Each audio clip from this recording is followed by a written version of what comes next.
تو یہ ضروری ہے تبدیلی لانا. یہ اور بات ہے کہ فرقہ پرست طاقتیں کئی سازشیں کیا کیا کر رہی ہیں وہ پتہ نہیں اس کو الٹ پھیر کرنے کے لیے. لیکن اگر دیکھا جائے تو ریئلٹی دیکھا جائے تو وہاں پہ ضرور چینج آنے والا ہے. حالانکہ اس میں یہ سوراج پارٹی کے بھی انہوں بھی پرشانت کشور بھی کود گئے ہیں جو ہے نا, ایسے نئی نئی چیزیں بھی آگے ہیں. لیکن میں نے سمجھتا کہ اس سے کچھ زیادہ اثر پڑے گا. اگر عوام تبدیلی چاہتے ہیں تو برابر وہ تبدیلی ہو کے رہے گی. بہرحال ناظرین ایک اور خبر کی جانب چلتے ہیں. اس خبر کا تعلق حادثات سے ہے اور سڑک حادثات کا یہ حال ہو گیا ہے کہ دونوں تلگو ریاستوں میں خطرناک سڑک حادثات کے واقعات پیش آئے ہیں. آپ اچھی طرح جانتے ہیں کہ آج جو ہے کریم نگر کے ایک علاقہ ایک راہداری پر جو ٹرک اور RTC بس کے درمیان تصادم ہوا, یعنی Telangana state road transport corporation کی بس اور ٹرک کے درمیان تصادم ہوا, جس کے نتیجے میں بتایا جاتا ہے کہ کم از کم 13 افراد شدید زخمی ہو گئے. حکومت حرکت میں آ گئی, یہاں تک کہ آپ دیکھیں گے کہ ہمارے جو اعلیٰ عہدیدار ہیں وہ بھی حرکت میں آ گئے اور ریسکیو جو ٹیمیں تھیں انہیں فوری کریم نگر روانہ کیا گیا. تو اس طرح کے جو واقعات ہیں بہت ہی خطرناک قسم کے ہیں. اور اس سے پہلے آپ کو بتا دوں کہ کل ہی خود آپ دیکھیں گے کہ کس طرح چیوڑلہ پہ مرزا گڑا میں کس طرح کے خطرناک حادثہ پیش آیا. ٹپر اور Telangana state road transport corporation کی بس آپس میں ٹکرا گئے تھے. نتیجے میں آپ نے دیکھا کہ کس طرح جو کرش اسٹون تھا وہ بس کے تقریباً 5 یا 6 روز پر جو نشستیں ہیں وہ روز پر گر گئے. اور اس کے بعد کیا حال ہوا, 19 افراد اپنی زندگیوں سے محروم ہو گئے, جس میں ایک ہی خاندان کے 4 افراد بھی شامل ہے, ایک 10 ماہ کی بچی بھی شامل ہے, یہاں تک کہ ایک خاندان کے 3 جوان بہنیں بھی شامل ہیں. تو یہ جو حادثات ہوتے ہیں اس کے لیے ذمہ دار ہوتی ہے حکومتیں, اس کے لیے ذمہ دار ہوتے ہیں عہدیدار, کیونکہ ان کی غفلت کے نتیجے میں جو روڈ پروجیکٹس ہوتے ہیں, روڈ بچھانے کا کام ہوتا ہے, یہ سڑکیں بچھانے کا کام ہوتا ہے, اس میں تاخیر کی جاتی ہے, نتیجے میں اس طرح کے واقعات پیش آتے ہیں. یہ تو خبر رہی ہے حادثات کی. لیکن ہم آپ کو لیے چلتے ہیں چھتیس گڑھ کے بلاسپور میں ایک پیسنجر جو ٹرین ہے وہ ٹکرا گئی, یعنی تصادم ہو گیا مال گاڑی سے, جس کے نتیجے میں بتایا جاتا ہے کہ 4 مسافرین اپنی زندگیوں سے محروم ہو گئے. اور یہ واقعہ شام 4 بجے پیش آیا. پہلے تو یہ نہیں بتایا گیا اور صرف اتنا کہا گیا کہ کئی اموات ہو سکتی ہیں, لیکن بعد میں اعلان کیا گیا کہ 4 اموات ہوئی ہیں اور درجنوں افراد زخمی ہوئے ہیں. زخمیوں کو اسپتال میں بھرتی کر دیا گیا ہے. جی صدیق صاحب. ریاض صاحب, یہ سب سے پہلی چیز ہے کہ ہماری یادداشت عوام کی بہت کمزور ہوتی ہے. جی جب ایسے حادثات ہوتے ہیں تو ٹائمنگ برہم پٹی کر کے اس کو فراموش کر دیا جاتا ہے. لانگ رن پہ آپ کر کیا رہے ہیں, حکومت کیا کر رہی ہے, اس کے لیے رپورٹ بنائے, باضابطہ کمیشن بٹھائے, کرے کہ کیا وجوہات سے حادثات ہو رہے ہیں. اس کے کئی ریزن ہیں.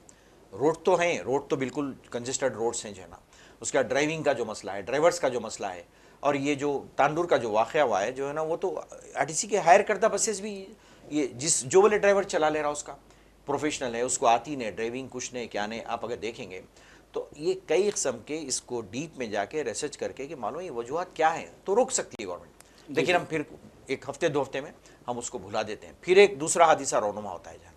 بالکل آپ کو تو وہ تازہ ہی ہے نا, ابھی تو جو بس جو جل گئی تھی, شعلہ پوش ہو گئی تھی, جو بنگلور کی جا رہی تھی, تو وہ تو خطرناک. تو یہ یعنی ہفتے کے اندر کتنے حادثات ہو رہے ہیں, آپ کو اندازہ لگا سکتے ہیں کہ کتنے خاندان تباہ ہو رہے ہیں, پوری کی فیملی کتنے بے گھر ہو گئے لوگ جو ہے نا, کتنی تباہی مچی ہوئی ہے. اس میں تو تانڈور کے اس میں تو اسٹوڈنٹس تھے, انجینئرنگ کے 3 اسٹوڈنٹ لڑکیاں جو ہے. ارے آپ کا اندازہ ہے صدیق صاحب, یہ جو حادثات ہوتے ہیں مثال کے طور پر آپ دیکھیں گے جو لوگ زخمی ہوتے ہیں ان کی زندگی مرنے سے, میں سمجھتا ہوں کہ زندہ رہنے سے مرنا بہتر ہے. جی ہاں, اس قدر خطرناک ہو جاتی ہے زندگی. اور حکومت اعلان کرتی ہے, ہمارے وزیر اعظم نریندر مودی کی حکومت, کہ ہم 50,000 روپے ان کو معاوضہ دیں گے. 50,000 کیا ہے, جی کوئی رقم ہے 50,000؟ مذاق ہے ان کے ساتھ جو ہے نا, ان کی زندگی کے ساتھ مذاق ہے. آپ 2 لاکھ روپے دے رہے ہیں, آپ کب تک 2 لاکھ دے رہے ہیں؟ پرائم منسٹر ریلیف فنڈ سے 2 لاکھ روپے کب تک دیتے رہیں گے؟ کم از کم 10 لاکھ روپے کر دینا چاہیے 2 لاکھ کے بجائے. بالکل. اور وہ تو ایک فارمیلٹی ہے خالی, میرے خیال سے ان کو پتہ چلتا کہ نہیں کہ وہ بھی نہیں معلوم, وہ ایک بنا ہوا ایک سسٹم ہے, بس اعلان کر دو, 1-2 لاکھ دے دو, پھینک دو جھولی میں. اور افسوس ہو جاتا ہے ان کو, بھی افسوس کا 1-2 سینٹنس لکھ دیتے ہیں, ختم ہو جاتا ہے. وہ بھی میں سمجھتا ہوں کہ تیار رہتا سینٹنس, تیار ریڈی رہتا, بدل جاتا, ہاں خانہ پوری باقی رہتی, اس میں پلیس کا نام ڈالنے کا رہتا, فارمیٹ رہتا بنا ہوا, ان کے سیکریٹری وغیرہ کر لیتے. لیکن سب مذاق بن کے رہ گیا. پورا سسٹم ہمارے پاس ایک مذاق ہے جو ہے نا, خاص طور پہ جو غریب لوگ ہیں بیچارے ٹریول کرنے والے مسافرین کے ساتھ, ایک جو ہے نا بھونڈا مذاق ہے اور کچھ بھی نہیں ہے. ارے بھائی دیکھیے, جوان بچے ہیں, اپنے انجینئرنگ کے اسٹوڈنٹس ہیں, ان کے کچھ ارمان, ان کے خواہشات ہوتے ہیں, ان کے خواب ہوتے ہیں, اور یہ خواب ملیا میٹ ہو گیا. بالکل. اب بتائیے کتنی محنت لگتی ہے وہاں تک جانے کے لیے. ایک فیملی کے 3 لڑکیاں جو ہے نا, تینوں کی تینوں انجینئرنگ کے تعلق, وہ ختم ہو جاتی ہیں. تو بتائیے فیملی کا کیا حال ہوگا وہاں پہ, گھر میں کیا حال ہوگا, کہ احساس گورنمنٹ کو کیا دیتی ہے, وہ کتنے دیں گی, 50,000, لاکھ, 2 لاکھ. کیا اس سے وہ کمپنسیشن ہو سکتا ہو؟ اور آپ دیکھیے کہ کوئی بچی ہو چاہے کسی مذہب سے تعلق ہو، بیٹی بیٹی ہوتی ہے. آپ دیکھیے کہ کتنا تکلیف ہو رہی ہے لوگوں کو، کتنی تکلیف کہ وہ اس بارے میں سن کر کے ایک ہی خاندان کی 3 لڑکیاں، وہ بھی انجینئرنگ کی لڑکیاں ہیں، وہ جا رہی تھی ریل کے ذریعے، لیکن ٹرین کے ذریعے، لیکن وہاں وہ ٹکٹ نہیں ملا، جس کے نتیجے میں وہ بس کے ذریعے انہوں نے سفر کیا، اور حال دیکھیے کیا ہو گیا. تو کہنے کا مطلب یہ ہے کہ جو ہمارے ملک میں فرقہ پرست درندے ہیں، آپ دیکھیے خود بی جے پی کا ایک لیڈر ہے اتر پردیش کا، وہ ہندو نوجوانوں سے کہہ رہا ہے کہ 10 مسلمان لڑکیوں کو لاؤ، میں تمہیں یعنی شادی کراؤں گا، 2 کے بدلے 10 کو لاؤ. ارے میرے بھائی تو بیٹیوں کی عزت کر، میرے بھائی یہ کیوں اس طرح کی حرکتیں کر رہا ہے؟ اگر اس کی بیٹی کے ساتھ اس طرح کی بات کی جائے تو کیا کوئی وہ برداشت کرے گا؟ اگر غیرت مند ہے تو برداشت کر سکتا ہے وہ. جی بالکل. ریاض صاحب یہ ترقی وغیرہ سب چھوڑ کے جو ہے نا اسی میں پڑے ہوئے ہیں، گندی سیاست میں، گندگی میں پڑے ہوئے ہیں لوگ. تو بتائیے جو ہے نا کہاں ترقی ہوگی ملک کی؟ جو ہے نا کیا انفراسٹرکچر کیا ترقی کرے گا؟ کیا ہے؟ صرف آپ کا زہر بھرا ہوا ہے ذہنوں میں فرقہ پرستی کا. تو پھر کیا ہے بتائیے؟ نہ جابس ہیں، کوئی چیز نہیں ہے، اوپر سے یہ حرکتیں جو ہے نا گندی حرکتیں. تو بتائیے کیا ترقی کریں گے؟ کون کریں گے؟ انفراسٹرکچر کب ڈیولپ ہوگا؟ کیا ہے؟ اسی میں پڑے ہوئے ہیں لوگ، گندگی میں جو ہے نا. بتائیے. برہنہ ناظرین ایک اور خبر کی جانب لیے چلتے ہیں. اس خبر کا تعلق بھی حیدرآباد سے ہے. حیدرآباد میں آپ کو بتا دوں کہ علاقہ ہے مشیرآباد. مشیرآباد میں Telangana excise special task force یعنی STF نے ایک پوسٹ گریجویٹ ڈاکٹر جان پال کی قیام پر دعویٰ کیا اور اس کے قبضے سے 6 اقسام کی منشیات ضبط کر لیے ہیں. تو اب اندازہ کیجئے کہ یہ کہا ضرور جاتا ہے کہ اگر کسی ملک کو، کسی قوم کو تباہ و برباد کرنا ہے تو اس کے نوجوان کو تباہ و برباد کر دو اور ان کے ہاتھوں میں منشیات دے دو، انہیں منشیات کا عادی بنا دو اور وہ منشیات کی لعنت میں انہیں مبتلا کر دو. تو بہرحال اب ایسا لگتا ہے کہ حیدرآباد میں جان بوجھ کر نوجوانوں کو منشیات کی لت میں مبتلا کیا جا رہا ہے، اس کی عادت کا شکار بنایا جا رہا ہے. اور آپ دیکھیں گے کہ جو اقوام کے جو نوجوان ہیں وہ اگر اس طرح منشیات کی لت میں مبتلا ہو جائیں تو پھر وہ ترقی نہیں کر سکتے اور نہ ہی معاشرہ ترقی کر سکتا ہے. بالکل. اٹس ویری انفارچونیٹ ریاض صاحب، حیدرآباد جو ہے نا ایک مرکز گڑھ بن گیا ہے ڈرگس کا جو ہے نا. اتنے پکڑے جا رہے ہیں، اتنے پکڑے جا رہے ہیں. تو بتائیے کہاں سے آ رہا ہے، کون ہے اس کے پیچھے؟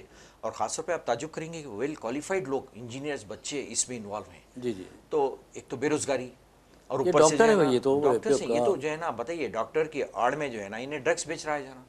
تو اس میں جو ہے نا رات جو ہے نا منافع ایک دم زیادہ آ جاتا ہے. کئی کو اتنی محنت، لیکن یہ نہیں دیکھ رہا کہ ایک نوجوانوں کو زندگیاں تو تباہ کر رہا ہے، ختم کر رہا ہے. اگر نوجوان اگر ختم ہو جائیں، لت میں پڑ جائیں اس میں، تو پھر اب باقی کیا رہا یہ بتائیے. کسی قوم کا اثاثہ ہوتے ہیں وہ تو نوجوان ینگسٹرز جو ہے نا پورے. جی جی. بہرحال ناظرین ایک اور خبر کی جانب ہم چلتے ہیں. اس خبر کا تعلق سوڈان سے ہے.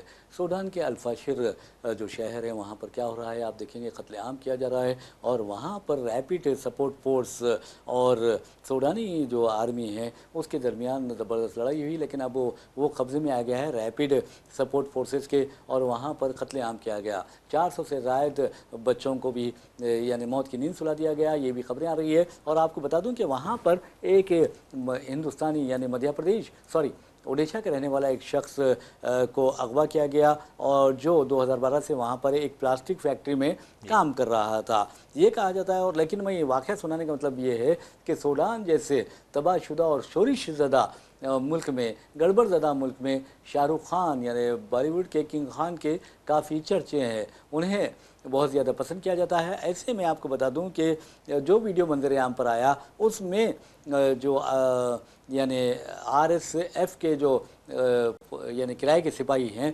وہ اس آدمی کو جو ہمارے ہندوستانی ہیں آدرش بہیرا اس کو پکڑے ہوئے ہیں اور اس سے کہتے ہیں، انگریزی میں ایک سوال کرتا ہے ایک سپاہی کہ کیا آپ یا کیا تم شاہ رخ خان کو جانتے ہو، شاہ رخ خان کو پہچانتے ہو؟ تو آپ اندازہ کیجئے کہ شاہ رخ خان کی کس قدر زیادہ اہمیت ہے عالمی سطح پر. میں سمجھتا ہوں کہ ہمارے وزیر اعظم نریندر مودی کو بھی اتنی مقبولیت حاصل نہیں ہوگی جس طرح شاہ رخ خان کو حاصل ہے. جی بہت زیادہ، اور کافی شہرت حاصل ہے ان کو.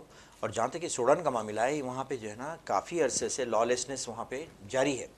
وہاں پہ یعنی کوئی اسٹیبل گورنمنٹ نہیں ہے، قتل و غارت گری کا سلسلہ جاری ہے. اور میں نے سمجھتا کہ کوئی یعنی عقل مندی ہے وہاں پہ، کوئی اگر جائیں جا کے کام کریں تو اوائڈ کرنا چاہیے ہم کو جانا. جی جی جی. ویسے بھی ناظرین عالمی سطح پر جو بااثر مسلم شخصیتیں ہیں یعنی 500 بااثر مسلم شخصیتوں کی ایک فہرست اردن سے جاری کی جاتی ہے. یعنی جارڈن میں ایک Royal Islamic strategic studies centre ہے، وہ یہ فہرست تیار کرتا ہے اور ہر سال جاری کرتا ہے، اور اس میں آپ کو یہ بتا دوں کہ پرسن آف دا ایئر یا man and woman of the year بھی قرار دیا جاتا ہے، لیکن اس مرتبہ man and woman of the year جسے قرار دیا گیا ہے وہ کوئی شخصیت نہیں ہے بلکہ غزہ میں اپنی جانوں کا نذرانہ پیش کرنے والے فلسطینی ہے۔ تو بہرحال کم از کم کسی عرب ملک نے ان کی خدمات کو تسلیم تو کیا ہے۔ تو بہرحال آپ کو یہ بھی بتا دیں کہ Royal Islamic strategic studies centre کی جانب سے جو فہرست جاری کی گئی ہے بااثر مسلم شخصیتوں کی، اس میں نمبر 1 پوزیشن پر ہے امیر قطر صاحب سمو شیخ تمیم بن حمد الثانی، نمبر 1 پوزیشن پر ہے، اور سیکنڈ پوزیشن پر ہے پاکستان کے مفتی تقی عثمانی۔ تو آپ اندازہ کر سکتے ہیں کہ، اور تیسرے نمبر پر جو ہیں وہ ہے یمنی اسکالر شیخ الحبیب عمر بن حافظ، تیسرے نمبر پر ہیں، اور ایران کے رہبر اعلیٰ آیت اللہ علی خامنائی جو ہیں وہ چوتھے نمبر پر، اور اردن کے بادشاہ شاہ عبداللہ 5ویں نمبر پر ہیں۔ جی ہاں بالکل، اور یہ انہیں بہت اچھی بات ہے کیونکہ جیسا آپ جانتے ہیں قطر کا بہت امپورٹنٹ رول رہا ہے ثالثی میں۔ آپ دیکھیں گے جب سے یہ تنازعہ شروع ہوا فلسطین کے یہ غزہ کا، تو اس میں قطر کا بہت امپورٹنٹ رول رہا ہے جو ہے نا، تو برابر ان کو ڈیزرونگ ہے، ان کو برابر کہہ سکتے ہیں کہ انہیں اتنے عرب کنٹریز ہیں لیکن انہوں نے رسک لے کے آگے بڑھ کے بہت ہی انہیں ایگریسو طریقے سے جو ہے نا پیس پلان کا جو ہے نا انہوں مسلسل انوالو ہیں اس میں جو ہے نا انہیں کام کر رہے ہیں۔